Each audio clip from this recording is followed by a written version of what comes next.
Oke, di sini gue mau nge-review komik lagi. Kali ini komiknya berjudul My Name Is A.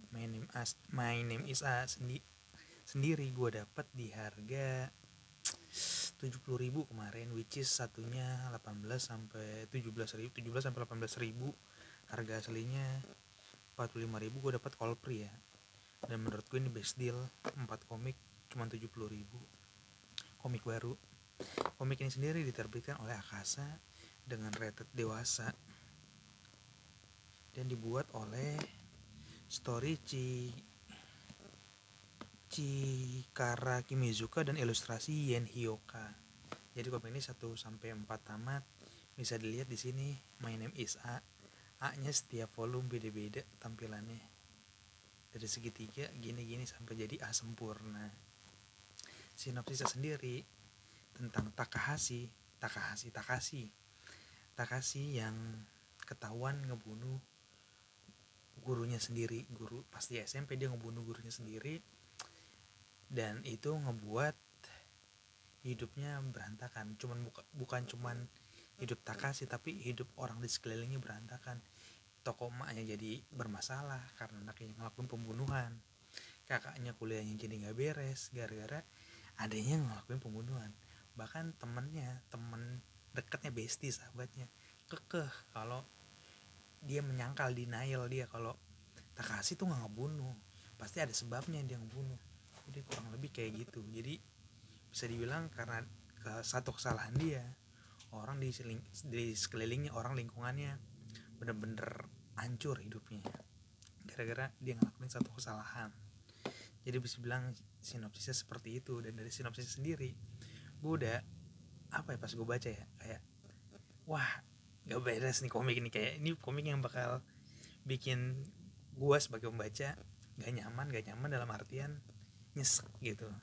Dan setelah gue baca bener aja, gue bener-bener kayak anjing nih, bisa gak sih MC gue tonjok gitu. Kayak aduh, MC nya tolol banget men, parah. Jadi bener-bener feelnya dapet karena berhasil bikin gue kesel ya. Ini bisa dilihat artnya. Di sini cerita soal Takashi dan Sasaki ya. Takashi jelas dia punya alasan kenapa dia melakukan hal tersebut, dan alasannya bisa kalian temukan di volume 1. Gue gak mau ngejelasin rinciannya. Yang jelas dampak dari dia ngelakuin pembunuhan itu berdampak sama toko ibunya. Pokoknya segala hal yang menyangkut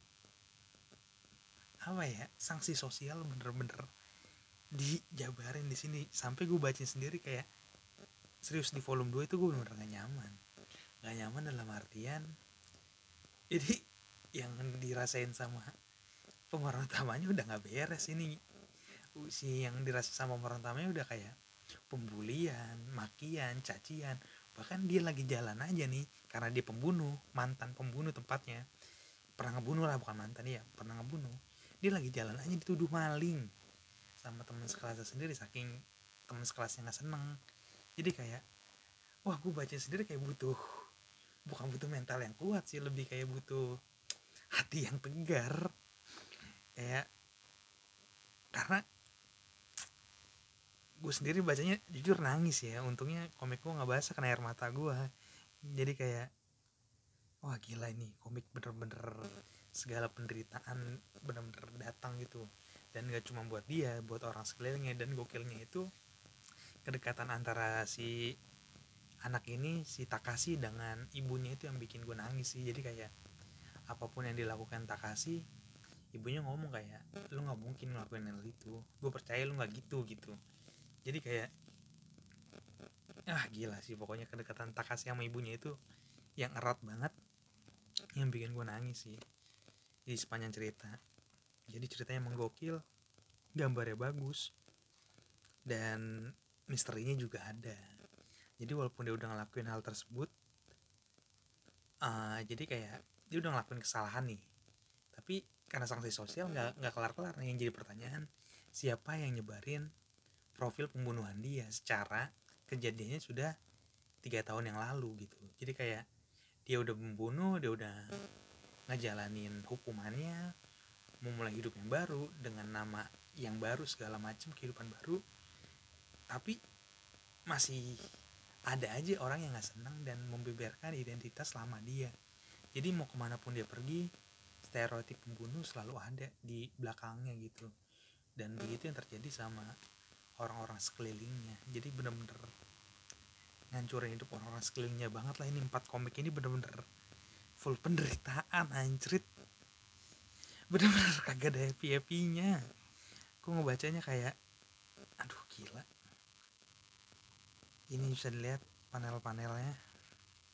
Jadi kalau dari segi cerita ya seperti yang tadi gue bilang, ada agak-agak depresi, dan beberapa panel juga menunjukkan soal trauma kekerasan seksual ya. Jadi kayak ya ini bisa dibilang gokil banget. Gue suka banget serius dari gaya penceritaannya, development karakternya, terutama untuk jadi orang-orang bisa dibilang kalau film itu pemain figuran. Jadi karakter-karakter figuran di sini penderitaan dia itu secara nggak langsung jadi mental buat pemeran utamanya. Jadi kayak oh dia gini gara-gara gue, oh dia gini gara-gara gue. Jadi karakter utama di sini yang bener-bener awalnya rapuh jadi kayak kuat nerima damai sama dirinya sendiri, lama-lama jadi kayak ikhlas. Itu jadi kayak bijak banget dia asli. Jadi kayak ya untungnya ada beberapa hal, bukan beberapa hal, jadi kayak beberapa cerita yang kayak dimasukin buat selingan happy dikit lah. Jadi seenggaknya lu baca nggak terlalu sedih banget gitu. Gue sendiri sih sedih ya karena happynya emang dikit-dikit banget. Jadi kayak masih dikasih sentuhan-sentuhan karakter-karakter pendukung yang dikit-dikit support itu sih. Dan itu bagus buat cerita. Jadi kayak pembaca gak dipus sama hal yang sedih-sedih mulu. Dan gue sendiri jujur feelnya dapet sih baca komik ini, bener-bener sedih aja gitu ya. Jadi My Name is I ini sendiri sebenarnya itu buat ngasih tahu kalau itu adalah sebuah nama sensor ya. Jadi seharusnya pelaku udah menjalani hukuman dan itu cuma nama inisial aja yang ditulis sama polisi kayak gitu. Kayak oh nih pelaku inisialnya AS, nah ini pelaku inisialnya A, udah kayak gitu aja. Cuma karena ada yang nggak seneng, identitas dia dibeberkan dan orang-orang sekelilingnya jadi kena. Jadi ini komik yang recommended dan komik yang paling bagus gue baca di 2023 ini. Secara gue baru baca 3 judul ya, kayak Dandelion, Revenge Club, sama ini. Dan ini yang paling bagus yang gue baca karena berhasil gue bikin gue nangis lagi. Sebelumnya gue berhasil dibikin nangis sama Say Hello to Blackjack gara-gara cerita soal dramanya. Kalau ini kan soal penderitaan gitu, kayak anjing lu tolol banget pemeran utama kayak gitu tuh. Gue kayak gila, cuman gara-gara ini orang sekelilingnya sampai hancur. Itu jadi kayak aduh ya. Intinya kalau ceritain yang ada gue kesel sendiri baca komik ini. Dan karena gue kesel berarti komik ini berhasil menyampaikan apa yang ingin disampaikan. Jadi kekesalan yang ada di komik ini berhasil gue terima, gue serap gitu. Dan itu yang kenapa yang gue bilang jadi komik ini bagus, karena feelnya dapet. Rate gue untuk komik ini 4,5 dari 5. Recommended buat kalian yang suka cerita-cerita sedih-sedihan gitu. Ini bagus kok sebenarnya.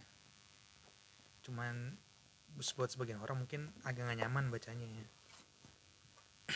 Recommended 4,5 dari 5 buat gue, dari gue. Sekian review komik kali ini. Sampai jumpa di review komik selanjutnya. Buat kalian yang pengen beli komik atau nanya-nanya soal komik, bisa hubungin gue di instagram.com/dapuk_wibu atau beli komik di tokopedia.com/dapuk, hanya 3 ya, DAPUKKK. Sampai jumpa di review selanjutnya. Terima kasih.